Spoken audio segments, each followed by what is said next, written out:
Good afternoon again, ladies and gentlemen. I'd like to welcome back our final speaker of the day, which is Gill Joy from Intend.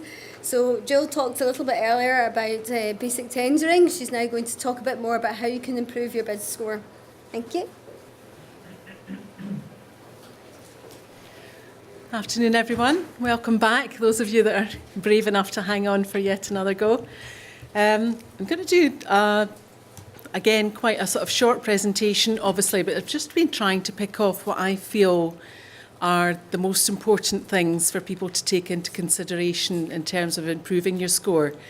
When we meet with clients, quite often one of the first things we have to say is it is a competition, and sadly, generally, it is about the points and the scoring.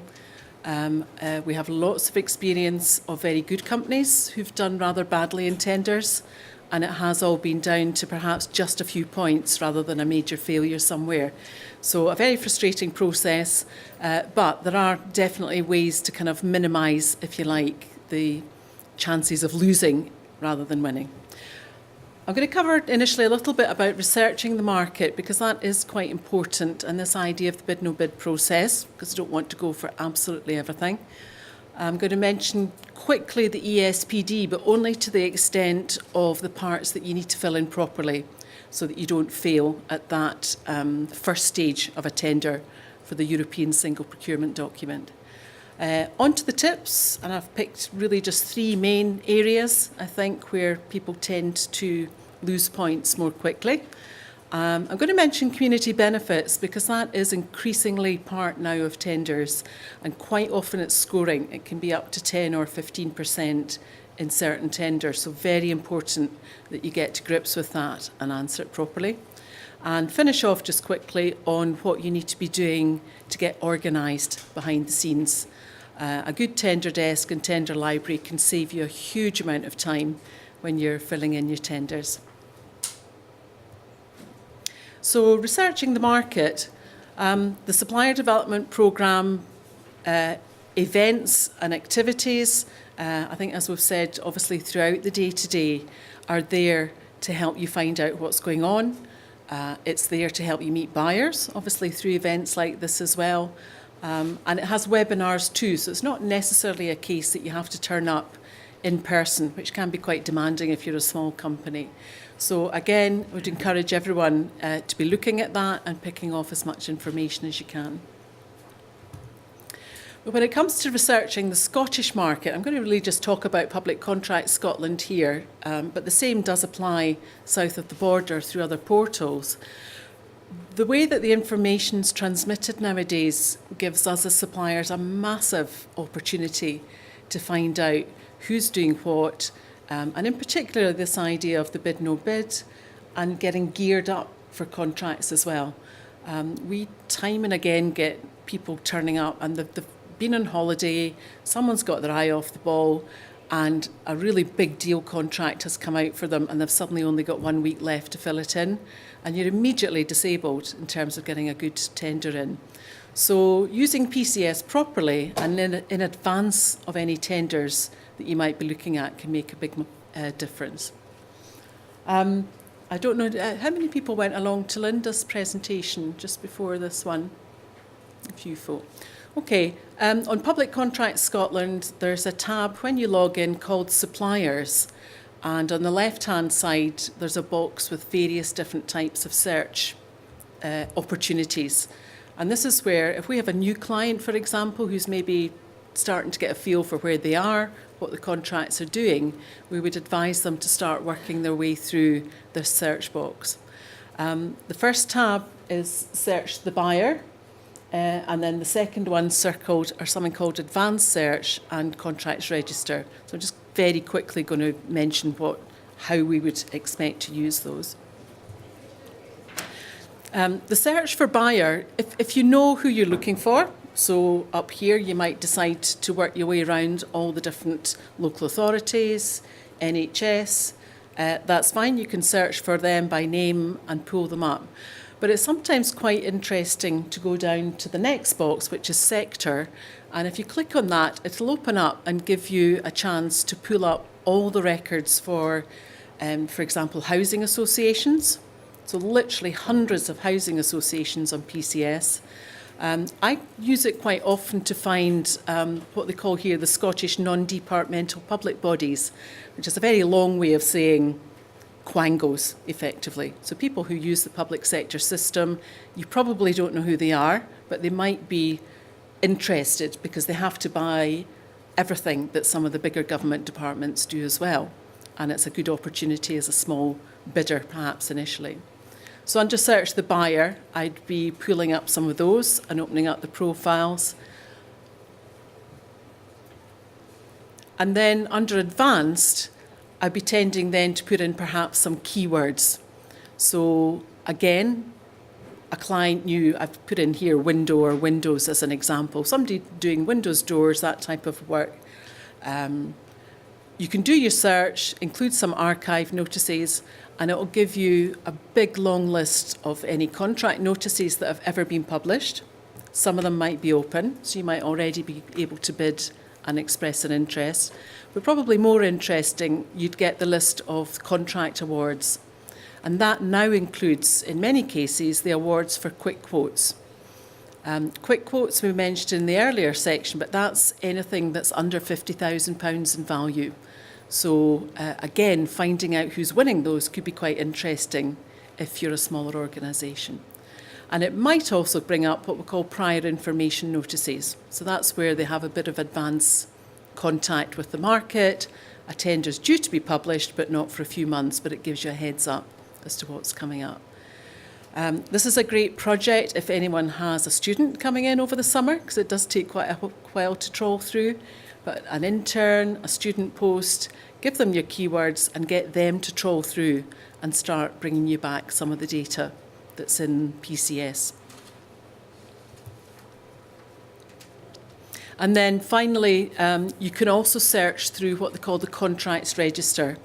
Now, this is something which virtually all public bodies will publish now. It's like a big Excel spreadsheet, and it's a list of all the contracts that the public body in question holds. And this is interesting because it will give you the list of suppliers. It's very easy to work your way through the contracts register and find out who's actually been awarded the contracts. Under contracts register, you won't get anything that's ready and open for bidding at the moment. So it's all about contracts already awarded and in place. I would be using this to build a calendar, basically. So I'm going to log the contracts I'm interested in. I'm going to find out when they finish. I'm going to find out if they have extensions, because that's another convention. Contracts typically come out for, say, 2+1 years, 2+1+1. And all that means is the buyer has the option to effectively terminate the contract after 2 years, or they may renew it with the same supplier for another 1 or 2 years or further. So that's important to know for your scheduling, so you can be prepared. This is just a quick extract of what you see. I'm sorry, I've stood at the back myself, and I appreciate these slides are quite difficult to see in detail. What you'll get here in the contracts register when you get your results back is the title of the contract, but also on the right-hand side, details about the extension. It also tells you whether it's a framework contract or not. And a framework, not always, but will usually be a contract that's awarded to groups of suppliers. So what used to be an approved supplier list. And that's good to know, because a framework sometimes means there's more chance for you to get on the contract as well. The final column is called call-off, and that will be where the organisation, say if this was for one of the local authorities, they'll have something on the register, but it's one that comes, it's a contract that comes from a bigger framework through some of the centres of expertise that we talked about. So Scotland Excel, for example, who creates bigger contracts for use by local authorities, APUC, who do the same for universities. So the contracts register can give you quite a lot of detail. And when you open up these, we don't have time to do it today, but if you open up the links, it'll give you a tab that tells you which lots are in the contract, so you can see if there's something for your particular area, and it'll tell you who the suppliers are. As I mentioned earlier, there are similar portals elsewhere in the UK. There's also TED, which covers European contracts. I used to work for an organisation that did a lot of work for the European Commission, and it wasn't all funded research and 50%, it was fully funded service contracts. We did consultancy, but there were other contracts to provide events management. So I'm quite keen to emphasise to companies across Scotland that Europe's definitely still worth considering for how long we can bid for, who knows. But also TED, again, will give you all the contracts above about £180,000 value for services and goods. So you will end up with a massive information, and probably most of you now who are registered with PCS will get loads more notices that you can possibly chase up. So it's absolutely crucial that you get some sort of what I would call a bid, no bid checklist. It's going to look a bit different for every different organisation. There'll be certain things that are obvious that will knock you out immediately, like minimum turnover, certain types of tenders. They might ask for qualifications or membership of a certain body before you can bid. You need to know if it's divided into lots. I've seen quite often clients in marketing say, and a tender comes out, but it's been divided into lots in a strange way that maybe mixes PR with social media and they can't do both. So finding out that's very important. Location could be an issue and so on. And then sometimes, to be honest as well, it's a case of do you have the resources, A, to do the bid, and then, of course, to do the job itself. And you need to take account of competitors. We've worked with a large number of small businesses over the last 10 years, and in my experience, aside from perhaps capacity, a lot of small businesses are quite capable of taking a contract off a bigger organisation. And I've seen some very, very poor tenders from very, very big companies as well. So don't be daunted and don't think that the big guys do it all wonderfully all the time. Okay, what we'll probably start calling the dreaded ESPD now. This is the document that's replaced what was a very standard pre-qualification document.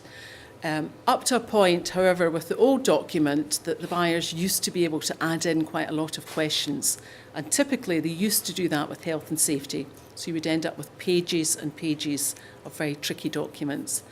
The ESPD has gone the opposite direction, so it's pretty straightforward.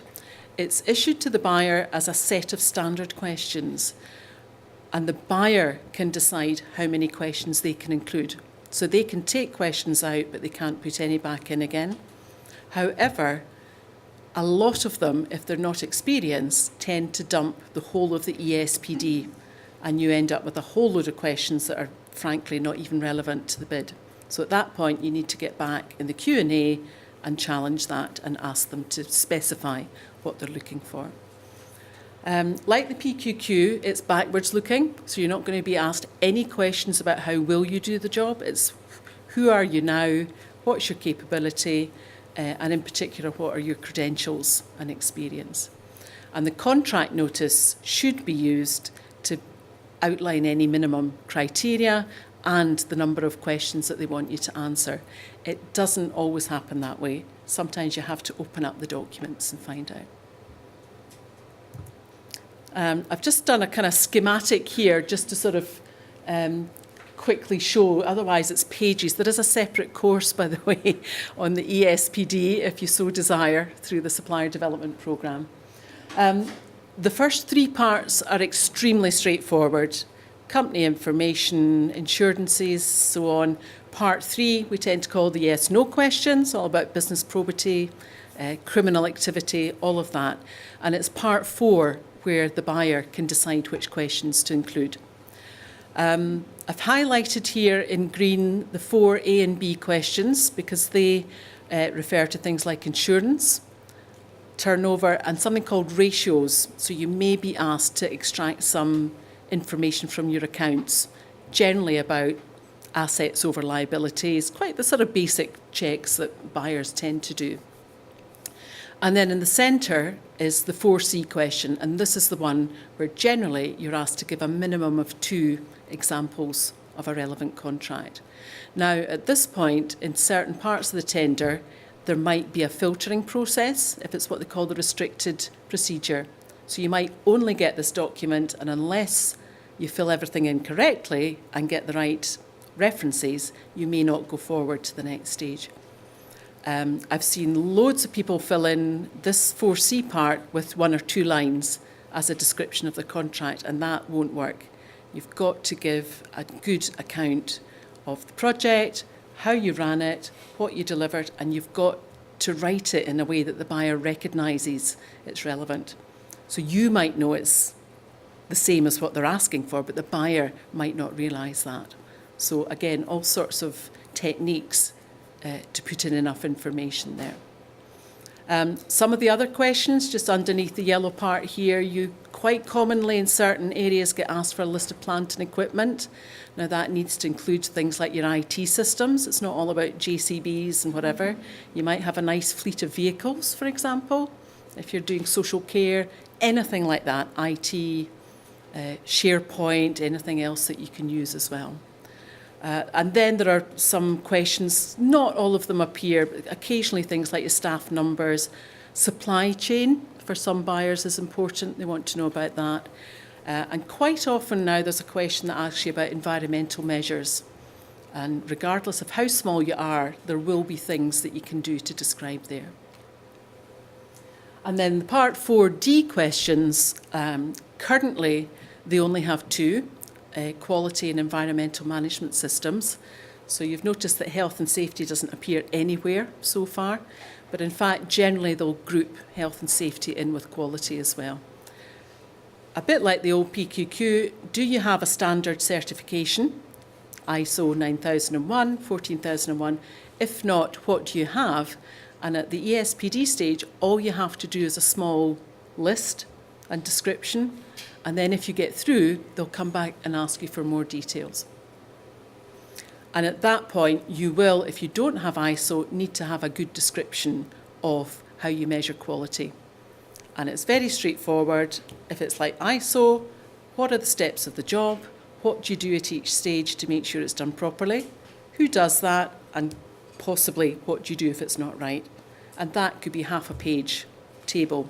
And that is your quality system. And that is acceptable. People don't fail at this stage because they don't have ISO, as long as you've got something substantial to describe what else you do. Okay, so the ESPD, there are certain kind of barriers there that you need to be geared up for content-wise to get that right. Improving your bid, I've picked off 3 sort of areas really in our experience where people tend to fall down. The first one, and it probably is the most important one, is that you must write for the specific buyer's requirements. And that sounds just very obvious. But if you're bidding regularly, it's very easy to get into the habit of just putting in, oh, here's my quality question, I'll add in my quality answer. And you don't read through properly. And the documents are there to give you the clue as to what the buyer's looking for. They're a bit dull, but things like standard or specific terms and conditions can give you the clue as to how many review meetings, for example, the client wants, how they want the invoicing done. So the more you can write in your tender that the buyer reads it and goes, this is for me, this is not just general. And it doesn't have to be a lot of references, but just enough that they pick it up and say somebody knows they've read the documents.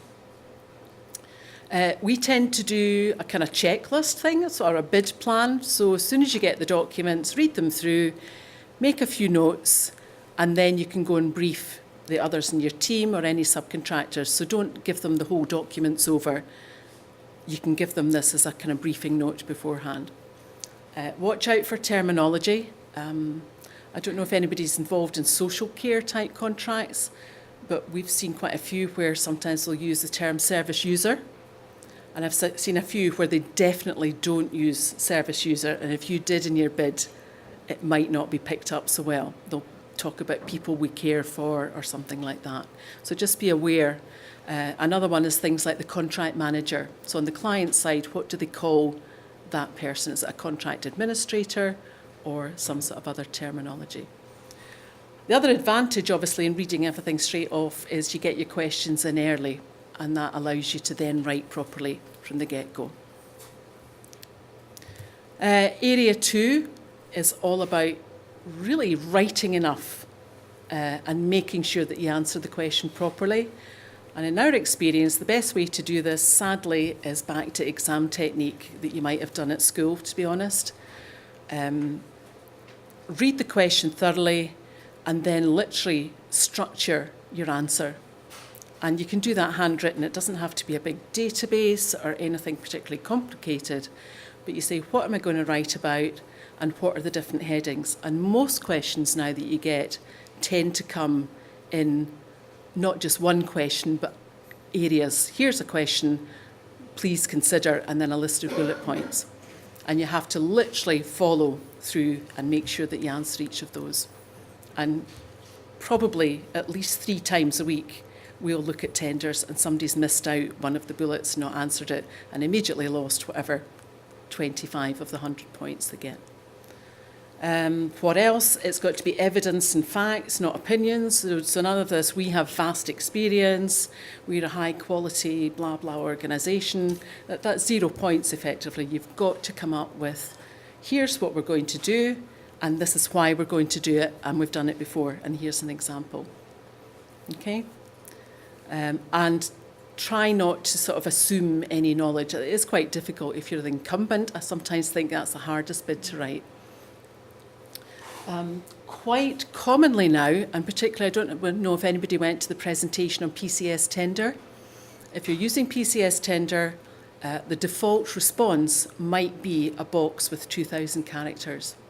So if you've got a lovely response to how you're going to produce a quality job, and it's got nice diagrams and it's got tables, as we would recommend, suddenly you're back to doing an answer in a very restricted space.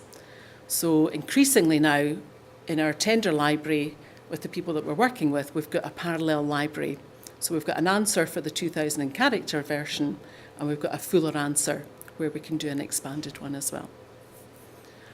Watch out for character limits. The buyer literally will have someone going down and drawing a line. And I'm filling one in just now for Midlothian Council, and they're going to take 20% off the marks if we go over the limit. So that's the first time I've seen that. Somebody's obviously going to check that as well. And something that I've done fairly recently now, actually, if you've obviously got your responses in Word, and if you've done that briefing note and picked off a few key elements, I'll actually do a word search in the document and just to make sure that I've actually mentioned what it is the buyer's looking for in the question. Because quite often you can answer it, but you've not actually picked up the terminology, so that can be quite helpful. Okay, so presentation, assuming you don't have this scenario where you're trying to squeeze everything into the small box, you've got a Word document or whatever, as far as possible, try and convert as much of your text into tables. Meaningful diagrams, if you can, are helpful as well. As an evaluator, or I guess like us who are sort of reading tenders every day of the week, the full page of text as you turn it over is exhausting. And I've seen several examples where people have absolutely answered the question correctly, but the buyers skim read it eventually and not noticed the answer. And it's been quite difficult to then go back and change things. Use subheadings and numbering as far as you can, and also run the course. Even though some of the questions that the people ask in the tenders seem not quite the right order that you'd like to present it, it's still much better for the scorers if you follow exactly as they've put it down as well. At the beginning of a complicated tender, I would always include what I would call a compliance table. And down the left, it's got the list of everything that you've been asked for, or everything they say we're going to evaluate you on. And you sort of run that down the left, and then on the right-hand side, not necessarily the page, but even just the section of your tender where they can find it. And then there's no excuse then for someone saying, I didn't find your answer to whatever it was that we've included as one of the criteria. Pictures can help if they're relevant. So we're doing one this week for exhibition services. So clearly they're going to want to see examples of the stands they've developed. But they've given us the photographs and all of them are more than 5 megabytes. So we're now, and it's near the deadline, and we're wasting like half a day trying to reduce them down to the right size. But certainly, when people are asking, I think I mentioned earlier, the list of plant and equipment, for example. If you've got nicely branded vehicles, I don't see any problem in including that, because that tells you something about the professionalism, for example, of your organisation, but not loads and loads of product pictures necessarily if it's not useful. Okay, community benefits is really quite well established, especially in Scotland now, and although the buyer doesn't legally have to consider community benefits in all contracts, in my experience, it tends to come up in virtually all of them in some shape or form. You'll be asked a separate question about what you, as a supplier, are going to provide, and it's quite unusual to get any credit for what you've done up to this point, which can be very frustrating. So just be aware of that. Some tenders will actually say that, 0 points if you tell me what you've done already. It needs to be a community benefit in general that's relevant to that buyer as well. So it's got to be delivered either in relation to what they're asking for or geographically, and that can be a little bit of a challenge as well.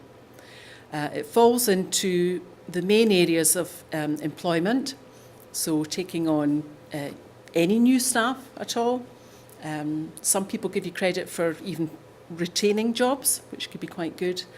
Obviously, work experience, and that could be paid or unpaid.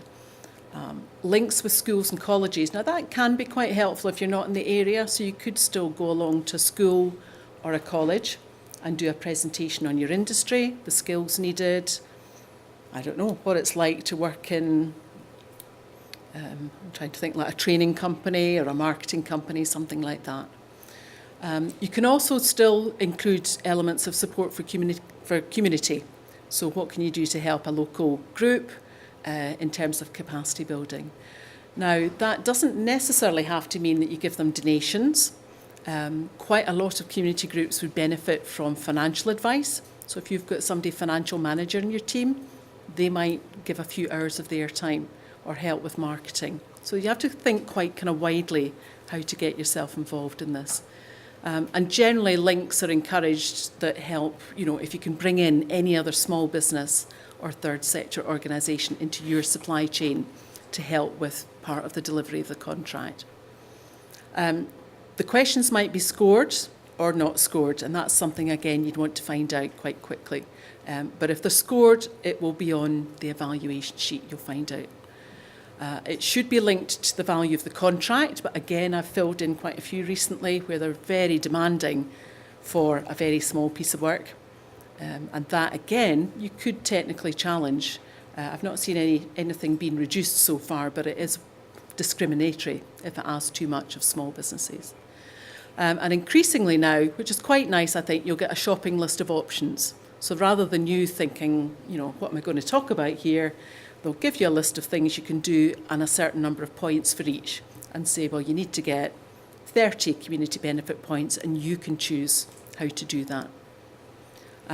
There can, in some occasions, be a penalty for non-delivery because community benefits, even if they're not scored, will be managed as part of the contract. I've seen one from a local authority where if you offer so many weeks of work experience, you had to pay the local authority up front £60 for each week that you're committing to. They'll hold on to the money, and if you don't deliver it, they keep the money. If you do, you get your money back with interest. Now that's very unusual, but something to be aware of. Okay, and then just finally, a little bit about what I would call the tender desk and the tender library. So on the left-hand side, we do this as an exercise actually in some of the STP courses. We've got little cards with all the different things that need to be done for tendering, and literally when you spread it out, it's a whole table's worth of activities. And most of us in our organisations have 1, 2 if we're lucky people doing the tenders. So you need to find a way to organise those activities a little bit. There are certain things like some of the tender searching, some of the things that I mentioned before that you may get a trainee in or a one-off piece of help from someone to do that. Otherwise, you are talking about searching, making sure that someone's searching if you're on holiday, in case you miss the notices that you need. You're going to have to keep all your tender documents once you've done them in some sort of order so you can use it. And that's what's on the right-hand side, the tender library. As you start to do a lot of tenders, quite often people will just keep them filed in the order of, you know, here's one for Murray Council, here's the one we did for Highlands and Islands, here's one. And you start to build up a mass of information, but it's very difficult then to extract the bits you want. So we would tend to obviously keep those, but then start to split out the information. So ESPD type things, all your references in one place, all the quality type information somewhere else, all the methodologies, and so on and so forth. And then you can start, and it doesn't have to be a sophisticated database, just chunks of information, and it means you can very easily then tap into what you need. Okay, so sorry it's rather short, but as I say, a quick reminder about the STB workshops and webinars. The upcoming workshops, I'm afraid this one's out of date for this one, but there'll be everything on the events page as well for STP. Thanks very much, everyone. Thank you.